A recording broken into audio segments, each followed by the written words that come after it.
Сәлем досым, қалайсың? Бүгін сен үшін арнайы Instagram туралы ақпарат дайындадым. Маған жекеме ең жиі қойылатын сұрақтың бірі, қалай Instagram арқылы подписчик көбейтсе болады дейді. Бұл сұрақ сен де басында бар шығар деп ойлаймын. Басында емес, сенің ойында бар шығар. Енді осы видеоны соңына дейін қарайтын болсаң, сол сұрақтың жауабын таба аласың. Және де саған арнайы сыйлық дайындадым. Тек осы видеоны соңына дейін қарасаң болғаны. Ендеше кеттік. Біріншіден өзіңізге мынандай сұрақ қойыңыз. Маған көбісі былай жазады: Ернар аға, мен 1 миллион подписчик жинағым келеді, 500 мың подписчик жинағым келеді дейді. Сізге сұрақ: подписчик сізге не үшін керек? Біріншіден, Instagram арқылы ақша табу үшін бе? Екіншісі, өзіңіздің жеке брендіңізді дамытып блогер болу үшін бе? Үшіншісі, достарың қасында, менде көп подписчик бар деп мақтану үшін бе? Сізге не үшін керек? Осыны анықтап алу керек. Егер де сен Instagram арқылы ақша тапқың келсе, онда саған там 1 миллиондай, 500 мыңдай подписчик қажеті жоқ. Бар болғаны өзіңнің сапалы аудиторияң болса болды. Хоть сенде 5 мың аудитория болса, но ол активный болса, онда сен жаңағы 1 миллион аудиториясы бар адамнан көп ақша таба аласың. Ол главный активный болатын болса. Екіншісі де блогер болсаң да сенің оқырмандарың главный, ең бастысы активный болу керек. Үшіншісі, егер де сен достарың қасында мақтанғың келсе, көп подписчигім бар деп, онда өлі жаңағындай подписчиктер бар, боттар бар. Сол боттарды жинап алып, 100 мың, 200 мың жинап алып отырсаң болады. Бірақ ол саған ешқандай лайк баспайды, ол саған ақша келмейді. Бұл айтқан кезде олар тірі адам емес, олар өлі адамдар. Сондықтан, егер де саған шынайы оқырмандар керек болса, онда сен біріншіден өзінің парақшаңмен жұмыс жасауың керек. Өзіңге мынандай сұрақ қой: сенің парақшаңға адамдар не үшін подписаться дейтін батырманы басу керек? Сенің парақшаңнан қандай пайдалы ақпарат алады? Мысалы, менің парақшамды алатын болсақ, менің парақшам бұл Instagram туралы, маркетинг туралы, даму туралы. Адамдар сол нәрсені іздеп менің парақшама тіркеледі. Енді сіздің парақшаңызға адамдар не үшін тіркелу керек? Сіздің парақшаңызға адамдар қандай пайда алады деген сұраққа жауап беретін болсаңыз, онда сіз өзіңізге сапалы аудиторияны жинай аласыздар.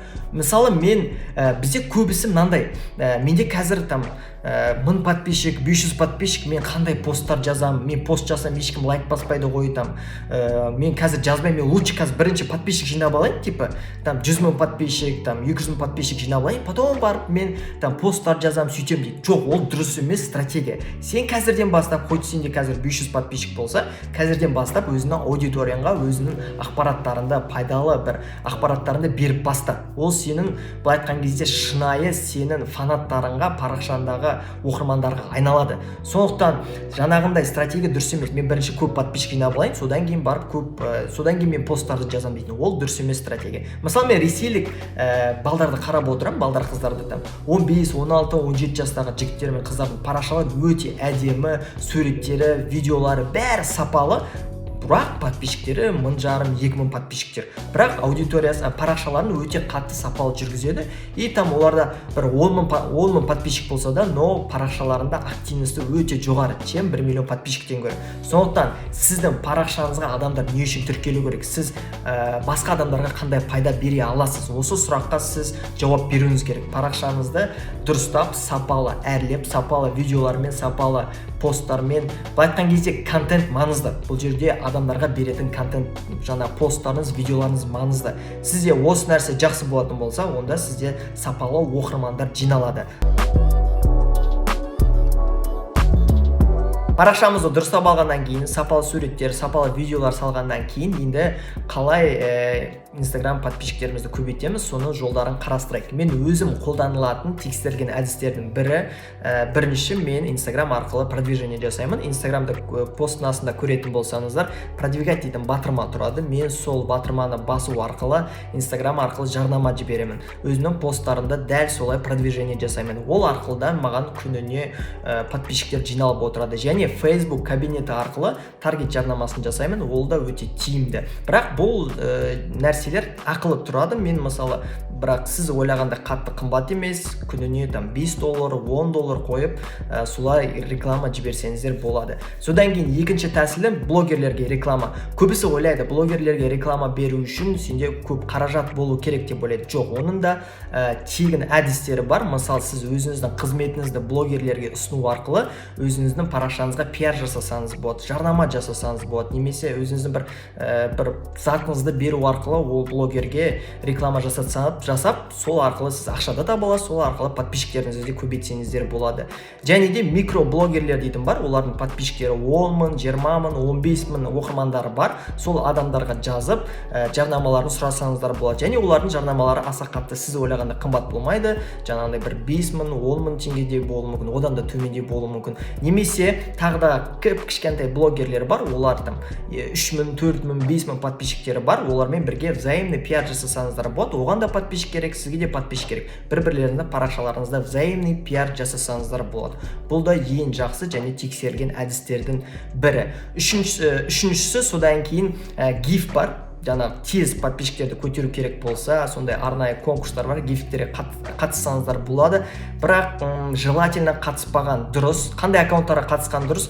100 мың подписчиктен жоғары подписчиктер сондай страница болса қатыссаңыздар болады. Ал сізде дәл қазір 500 мың подписчик болса, онда қатыспаған жөн. Себебі ол гифт дейтін, мысалы бір 5 күн ішінде сізге бір 10 мың, 25 мың подписчик жинап беретін сондай конкурстар, білесіздер, блогерлер сондай ұйымдастырып жатырады. Бірақ ол сіздің аккаунтыңызды өлтіреді. Себебі ол адамдар жай ғана ақша үшін сіздің парақшаңызға тіркеледі, содан кейін барып подписка жасайды. Олар сіздің целевой, былай айтқан кезде, шынайы сіздердің оқырмандарыңыз емес. Олар жай ғана конкурс үшін келген адамдар. Бірақ ол конкурстан келсе, сіздің парақшаңыз егерде қызық болса, олар тіркеледі. Егерде парақшаңыз қызық емес болса, онда тіркелмейді.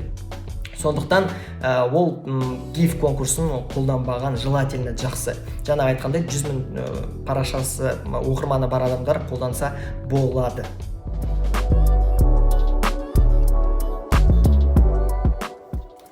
Төртіншісі бұл сапалы контент жасау. Мен өзім ең жақсы көретін тәсілдердің бірі бұл контент дегеніміз сапалы видеолар, сапалы суреттер, сапалы тексттер жазу, және де креативті посттар жазу, және әртүрлі бір челлендждер ұйымдастыру. Ең жақсы көретін тәсілдердің бірі осы. Және көп адамдар осыны жасамайды. Сіз Инстаграмда креативный болатын болсаңыз, креативный видеолар, креативный постта салатын болсаңыз, әлде қайда сіз басқа парақшалардан ерекшелене аласыз. Осымен біздің жаңағы Инстаграмдағы подписчик көбейтудің тәсілдері осы 4 тәсіл, және ең тиімді және өзім қолданатын тәсілдердің бірі. Және сонымен қоса тағы да біраз техникалар, жаңағы тәсілдері бар. Ол тәсілдерді менің Салам Инстаграм дейтін кітабым бар. Ол жерде толыққанды жазылған. Егер де тағы да толыққанды зерттеймін десеңіз, Инстаграмды дамытамын десеңіз, осы кітапты алып оқып көрсеңіздер болады. Сіздердің таптырмас көмекшілеріңіз. Инстаграм туралы барлық сұрақтарыңызды осы кітаптан ала аласыздар. Осы видеоға лайк басуды ұмытпаңыздар, және осы видеоны сақтап алыңыздар өздеріңізге. Және осы видеоны 5 досыңызға жіберетін болсаңыз, мен сізге өзім ақылы түрде сатылып жатырған чек-листтарымыз бар, ақпараттарымыз бар PDF файлдағы. Біріншісі бұл Инстаграм парақшаңызды қалай әрлеу керек, дұрыс әрлеу керек. Екіншісі бұл жалпы Инстаграмға қандай посттар жазатыныңызды білмей жүрсеңіз, арнайы осында 50 идея бар, соны арнайы чек-лист бар, соны бере аламыз. Және үшіншісі бұл сіз өзіңіз былай айтқан кезде осы қазіргі таңда карантин уақытында онлайн арқылы ақша табуға болатын 30 сала тізімі бар, соны дайындап қойдық. Және төртіншісі сапалы видеолар жасағыңыз келсе, арнайы сондай бағдарлама приложениялар бар, арнайы өзім қолданатын, соны дайындап қойдық. Содан кейін бесіншісі тағы да сізге қандай еді, ұмытып қалып тұрмын қандай екен, қазір есіме түсіріп жіберейін. Есіме түсті. Жеке брендіңізді дамытқыңыз келсе, как-то блогер болғыңыз келсе, сол үшін арнайы тоже чек-лист дайындап қойдым. Осы 5 чек-лист, егерде 5 досыңызға жіберетін болсаңыз, 5 досыңызға жіберген маған скрин жасап, маған дайректке жіберсеңіздер, мен сізге жаңағы айтылған чек-листтарымызды тегін сізге беретін боламын. Осымен біздің видеомыз аяқталды. Сізге видео ұнаса, осы видеоны астына комментарий жазуды ұмытпаңыз. Бұл мен үшін өте маңызды. Және де сол пікірге келесіде қандай тақырыпта видео шыққанын қалайсыз, соны да жазып кетіңіз. Және де менің парақшама подписаться етуді ұмытпаңыздар. Ендеше сәттілік.